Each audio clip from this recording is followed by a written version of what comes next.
Caught my girlfriend cheating with a felon, so I gathered evidence and tipped off the cops to lock him up and ruin both their lives. If you hate or have trouble reading, stop reading now. My story is long but tragically true, and I wouldn't wish my life upon anyone, not even those I chose to exact revenge on.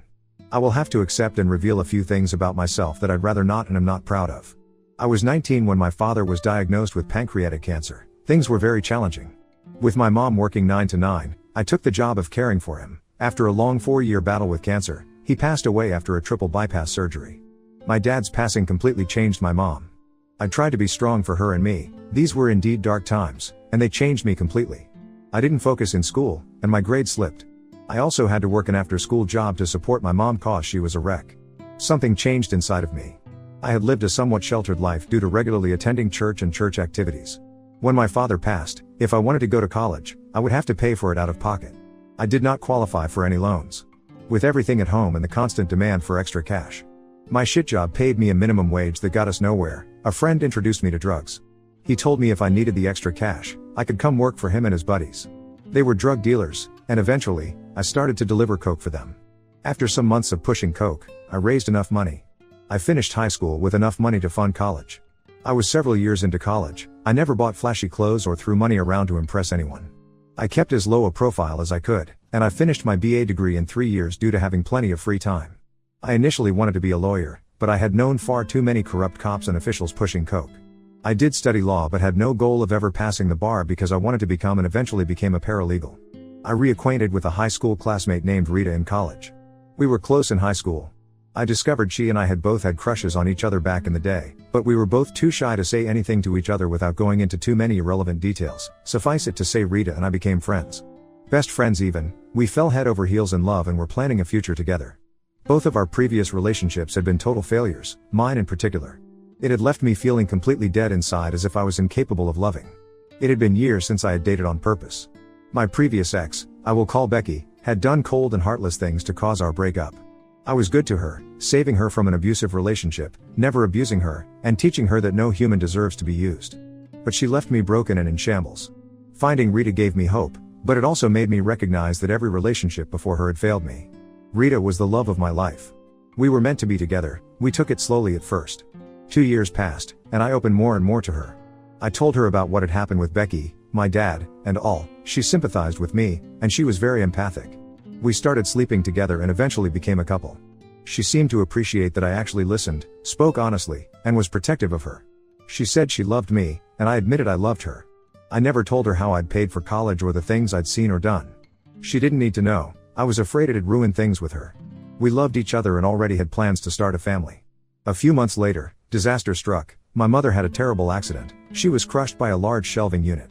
It was pretty bad. She was taken to the hospital by the neighbors who found her. She had to undergo some medical tests. She sustained many injuries and a few broken bones. It was discovered that my mom had a leaking heart valve. The tests were to see if they could repair the valve. A week later, we got the good news that the valve could be replaced, but we also got bad news. During the tests, they identified 5 small masses in and around her left kidney, with a high probability that the masses were tumors and malignant. The doctors did a biopsy to discover she did, in fact, have renal kidney cancer. She began treatment, and I knew I had to stay focused on my mother. Things had been going great with Rita. We had moved in together. It was a town about 30 miles from my mom's. When I told Rita about my mother, she expressed concern and support. When I explained it meant we would see less of each other, she assured me that she had no desire to put things between us on hold. She said she wanted to be there for me in no other way than as emotional support. I urged Rita that if she decided she wanted to take a break or thought she might be interested in anyone she met, to say to me, and I would understand. She assured me that she cherished me and that nobody could ever take my place. My mom started chemo. Initially, the chemotherapy seemed to have none of the horrible side effects. It was well into her second month before she noticed weakness and a loss of appetite. I talked to and texted Rita multiple times per day. Every day she would message me asking how my mom was doing as soon as she woke up each morning, and we often spent hours before falling asleep talking and telling each other how much we were missed. We got to see and spend the night together about every 2 weeks, but everything seemed fine when we did. My mom's condition worsened, so I told Rita that she could go out with friends and enjoy life. As summer began, I knew Rita would enjoy going to outdoor activities even without me. My mom's failing health that summer meant no fun in the sun for me. Rita would go out with friends, and I enjoyed hearing about the silly things she and her friends did. I was genuinely glad she wasn't a shut-in over issues in my life. She always expressed concern and sadness when I told her what was happening with my mom. The chemo was killing the cancer cells, however, she was growing frailer and frailer. I realized cancer was no longer destroying my mother, the medicine was. I needed to take a break, so a group of my mom's friends came to sit with her to give me a little free time on my own. I called Rita as I was nearing her town. She gave me the address of where she and her friends were to meet them. When I arrived, I saw most of her friends, which I'd already met. As I made my way through the house to the back deck, I saw a guy sitting close to Rita. They were both laughing and cutting up with other friends. She introduced me as her boyfriend to the guy we will call Henry. He gave me a firm handshake. He said, "I'm happy to meet you." I acted politely toward him. I don't think Rita realized I felt something was fishy with Henry right away. I'm sure many people have a gut feeling when encountering someone suspicious because of my criminal activity many years ago. I guess. It takes one to know one. One instinct told me there was something shady about Henry. I knew he was new to their group of friends. None of them, including Rita, had known him longer than a couple of months. To be clear, what I was experiencing at the time was not jealousy, as I now realize. Rita had many male friends, all of whom I genuinely liked, but there was something I sensed about Henry that made me a bit skeptical about his character. I tried to ignore it, writing the feeling off as mere jealousy. I began to talk with Rita and her friends, trying to put my mind at ease. I monitored Henry from afar and interacted with him warmly. Rita and I stayed at her place that night before I had to leave and head home. Over the next several weeks, my mother's condition began to worsen. Still, Rita and I spoke and texted throughout the day every day. In hindsight, I realize now that I was initiating most of our communication. But at the time, I wasn't keeping count. One day a few relatives volunteered to look after my mom to give me a break. I headed to see Rita, calling her. On the way, she told me what restaurant she and her friends were having dinner at, so I made my way there. I was pulling into a parking space and saw Henry get into a late model black Buick. He pulled out though he did not see me, unfamiliar with my car. I made my way inside, where Rita and her friends greeted me with hugs and words of sympathy and encouragement. We all had dinner and a few drinks before Rita and I went back to her place. Before bed, I casually asked why Henry had left before I got to say hello. Rita stated she had no idea and didn't know if Henry had even been at the restaurant. The restaurant we'd eaten at was in a strip mall with several other businesses. I thought perhaps he had come out of one of those stores, and neither Rita nor her friends had seen him. At any rate, I again stayed with her that night before heading back to my place about noon the next day. My mother became critically ill and had to be transported to the hospital by ambulance. She had pneumonia and was extremely weak due to the chemo and susceptible to many ailments for 3 weeks. She was hospitalized. They gave her many medications via N4, but her condition worsened each day. It wasn't good seeing her like that. The doctors finally informed me she had at most a week or so to live. I knew she would not want to leave this earth in that gloomy hospital room, so the staff arranged to bring her home and help me make her last few days as peaceful as possible. When everything was set up, we got my mom home.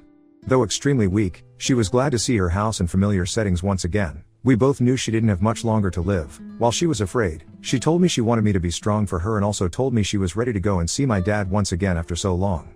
I got one of my mom's friends from church to look after her for a few hours and got in my car and drove to see Rita without calling.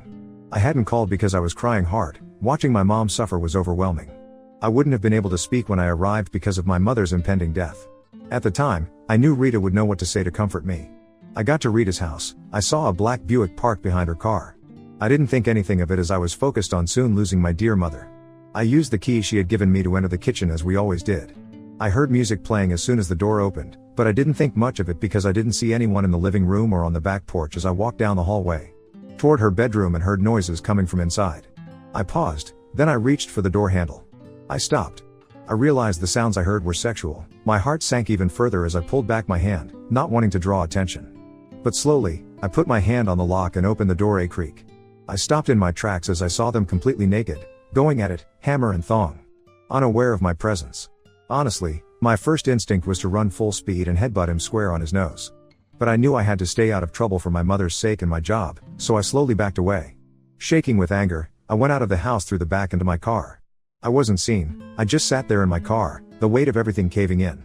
Bawling my eyes out after about half an hour, I cranked my car and headed back to my mom's. I told no one what I'd just seen. Everyone assumed my tears were totally regarding my mom. They, of course, partially were, but the betrayal I just witnessed was like something so sadistic I struggled to grasp it. My logic knew my mom was my top priority, especially so close to the end, yet I felt so deceived by Rita. I felt a rage like I'd never known before, and I'd felt plenty of anger. I thought of calling her, letting her know what I'd seen, and cursing her out, but I knew if she didn't care enough to be faithful to me while my mother was on her deathbed, a stream of profanity wouldn't bother her. I made sure my mother was comfortable and went to try and sleep in my old childhood room. I cried, I slept, I woke up crying, and I cried some more throughout the night. I woke to my cell phone ringing and saw it was Rita calling. I ignored the call and the urge to slam the phone against the wall. I went in to check on my mom, who was in a deep sleep due to the morphine they had her on. I managed to text Rita that I was very busy with my mom and would call her later. After forcing myself to eat and take a shower, the hospice nurses came by to check on my mom.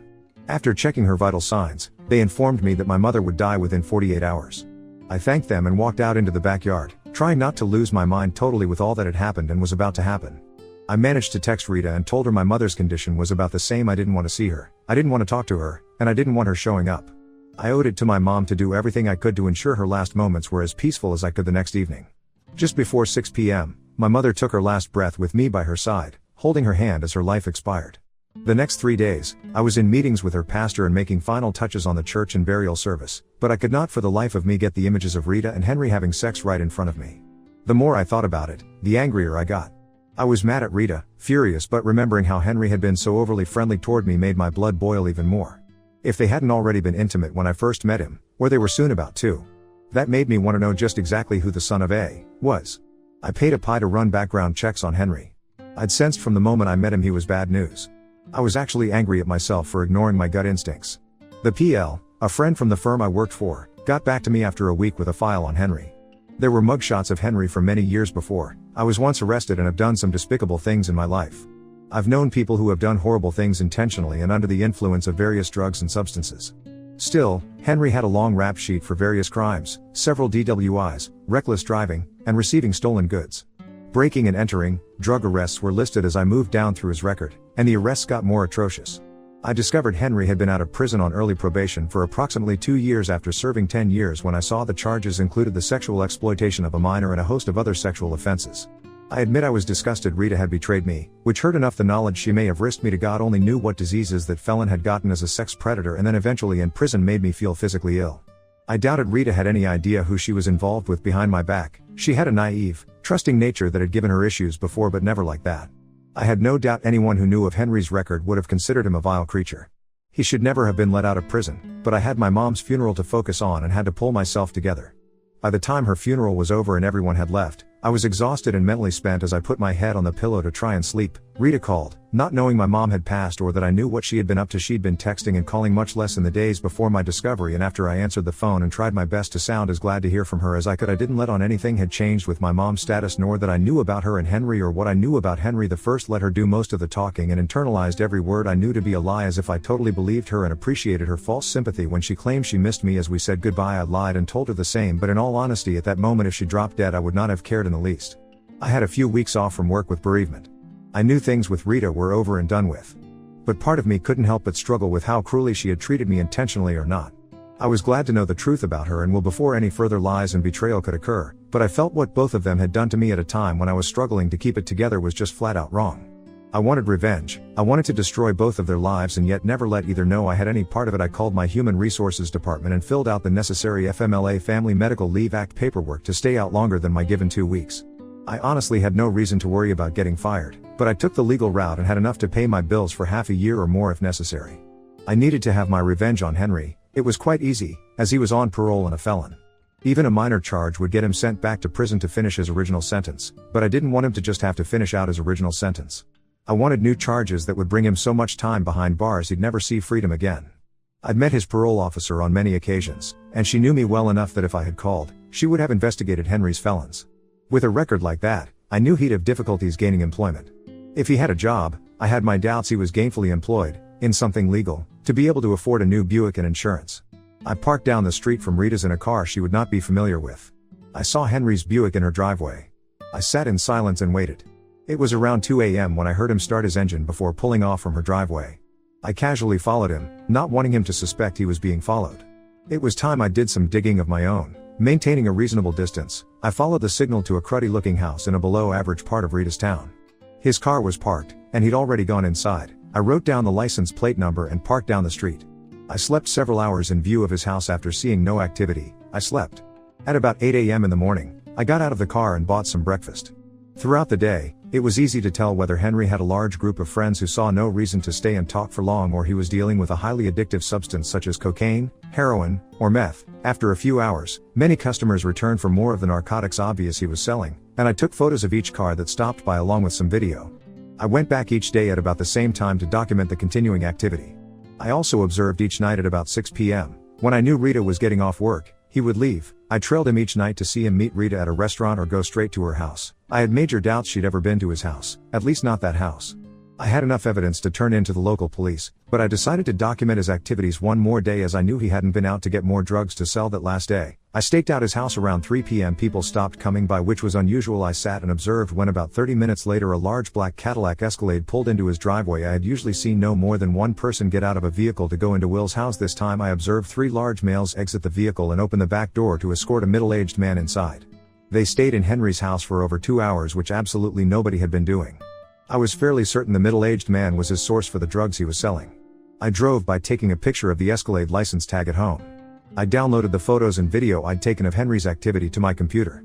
I made a detailed report citing the activity from the 4 days I'd observed what was going on. When finished, I printed out 38 pages of photos of people heading for Henry's door to buy drugs. I saved all video of the activity I'd recorded to a SIM card and placed it in a small plastic box for safekeeping. I knew it wouldn't take much to convince the police of what Henry was up to. I was giving the cops actual admissible evidence with times and dates stamped on each photo and video, but I wanted to put so much heat on him that the police would be the least worried the next morning. I went by the town's police station in Rita's town. I calmly walked in, requesting to speak with someone in their narcotics division. A uniformed officer came out from the office section, shook his hand, and I handed him one of my business cards. He stares at the card for several seconds and asks 2 of the lawyers in the firm I worked for about me. The cop knew the business card carried quite a bit of clout. Even if I never passed the bar exam, I told him I had some information he might want to look at. The detective happily led me back to a conference room where we made small talk about mutual acquaintances, but soon I pushed a folder of paperwork in the box with the SIM card across the table toward him. Listed on the first pages was Henry's first name, date of birth, criminal record, and parole officer. The detective examined the photos, and I sat quietly as he did by the expressions on his face. He realized he'd been given information that could easily lead to an arrest warrant for Will. He must have also imagined how much narcotics those arrests could get off the street, potential promotions and other positives. He thanked me for the evidence and placed the folder back down on the table. He asked me if I would be willing to testify. I explained the damning evidence was so I wouldn't have to. He smiled and casually asked if there was anything I needed. I explained that I felt Henry had been allowed off prison far too soon. It was apparent he had not been rehabilitated and deserved to go back to jail for much longer. The detective agreed, but again asked what I wanted in exchange for the information. I pulled out a photo of the black Escalade with the license plate number and pushed it toward him. I asked him to write the tag number down for his own benefit. I explained the owner of the Escalade might be an even bigger drug dealer. I reaffirmed I wanted my name kept out of any police or court reports. He agreed. I then lied and said my firm was representing someone who may have been set up by the owner of the Escalade. He knew I could have gotten one of the lawyers in my firm to call in a favor for the info, but he also knew lawyers like to use their favor sparingly. He thought quietly for a few seconds, realizing I'd given him yet another lead to potentially follow. I'd done more detective work in 5 days than his entire staff had done in months, so he happily agreed. 10 minutes later, he returned with a printout of the tag with the name and address of who it was registered. I folded the printout and put it into my pocket. The detective and I made some more small talk about sports and cars before I shook the detective's hand and headed out to my car. I drove home knowing a judge would soon be filling out an arrest warrant for that scumbag Henry. I kept to myself for a few days, monitoring the arrest reports from Rita's local paper online. One morning the front site showed a photo of a very bewildered and confused Henry being led away in handcuffs.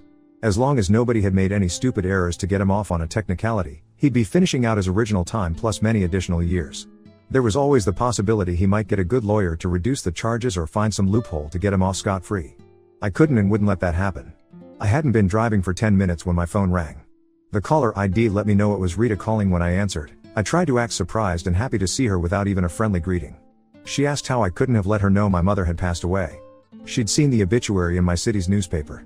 I replied that it seemed she was busy enjoying life and that I didn't want to burden her with my grief. I quickly asked why she hadn't been texting or calling as much lately, which led her to change the subject and ask to see me. I tried my damnedest to act happy to hear from her and told her that I missed her. I asked her if she could meet me for dinner at our favorite restaurant in our town, and she readily agreed. Since Henry was no longer around to keep time with, she was glad to have me back to fill in the void. I showed up to dinner with a smile and a long hug, trying to control the urge to break her spine in half. I was surprised she didn't say anything when I avoided kissing her. I'm sure she assumed in my grief that romance wasn't something I'd had in my mind much. I just had a very good idea what her mouth had been doing, and I didn't want Henry's prison germs on me. We sat at the bar and ordered 2 drinks from our favorite bartender. He knew us as a couple because we always tip very well. When our drinks arrived, I excused myself to the restroom and typed a short message out on my phone that read, "Make my drinks with no alcohol and make hers doubles." When I returned from the bathroom, I sat next to Rita at the bar discussing drinks. We'd enjoyed it but hadn't tried it in quite a while. I acted as if I was pulling up the recipe for some unusual drink. The bartender came over and asked if we were ready for another drink. I told him we were celebrating after not seeing each other for quite a while. I held up my phone for him to read the message asking if he knew how to make that drink. He read the message and smiled, agreeing the drink I'd requested was a specialty of his. I'm sure the bartender and Rita assumed she could get as sloshed as she wanted to and that she'd be heading to her place with me afterward. I had other plans. Rita commented how strong hers was. I told her I could barely taste the alcohol in mine. We ordered several more drinks. Rita commented about how drunk she felt. I acted confused, stating I barely felt a buzz at all. After several hours I paid for our dinner and drinks with a sizable tip. As we exited the door, I acted like I'd gotten a very important call that I needed to take after the obligatory, non-existent phone call. I told her I had to rush back to my town to the office. One of the lawyers needed me for a case early the next morning. I asked her to go to her house and wait on me, promising the errand wouldn't take long. I helped her into her car and watched her pull off before using my cell phone to immediately call the police and tell them I'd seen a drunk driver leaving that restaurant. I urged them to hurry. The person was in no shape to be driving. I jumped into my car and headed to Rita's house, about 2 miles away. About a mile from her house, I saw blue lights ahead of me and slowed down to see Angie's car pulled over. I knew she was going to get a DWI, as that is, in fact, what I had planned. Neither she nor I knew that Henry had been using her car to deliver cocaine to low-level dealers under him. They did the obligatory search of Rita's car and found several ounces of cocaine stashed beneath the backseat. I had absolutely no intention of getting her arrested for narcotics possession with intent to sell, but the fact Rita had given me her spare car key the same night she'd given her spare house key, I knew well I could have just as quickly been the one to screw my life up. Neither still had any idea I knew about her unscrupulous cheating that was revealed to all later. Update: I arrived back at my house that day, and my cell phone rang from a strange number. I answered to hear Rita crying and blubbering while trying to tell me something. I got her to calm down. I actually wanted to hear what she had to say. She managed to tell me she was in jail, to which I innocently asked where and for what. When she told me what she had been arrested for, I was genuinely shocked about the drug arrests. I asked her what she wanted me to do. She wanted me to help get her out and asked me to post bond. I explained since my mom had died, I couldn't risk putting up any of my property due to probate issues. I could have easily put my own home up as collateral, but I viewed her drug charges as collateral damage, and she damaged my life enough that the charges for possession of cocaine with intent to distribute carried mandatory time. I felt after what she'd done to me, with who she'd betrayed me with, part of her deserved what was coming to her. I went to her arraignment and sat in the back, hoping not to be noticed as she entered the courtroom. She saw me. I gave her a look of confusion as to how she could ever be arrested for such a crime. I knew damn well how, of course, but I had to act totally oblivious when she tried to explain to the judge her boyfriend had been arrested for dealing drugs only days before, and it had to be his. The judge didn't want to hear it. She turned around and looked at me with shame and tears in her eyes, realizing I knew she'd been cheating. I shook my head in disgust as they led her away. She knew, and the attempt to contact me ever again would be a fool's errand. Bond was set extremely high for both at Henry as he pled guilty and asked to forego a trial in an attempt for leniency, but he got none. Rita's trial took place a few weeks later, and she accepted a plea. She got 4 years with the possibility of parole in 3, but her career was over when she got out, and I didn't care one bit. They'd messed with the worst person they could have ever crossed at the absolute worst time to cross me.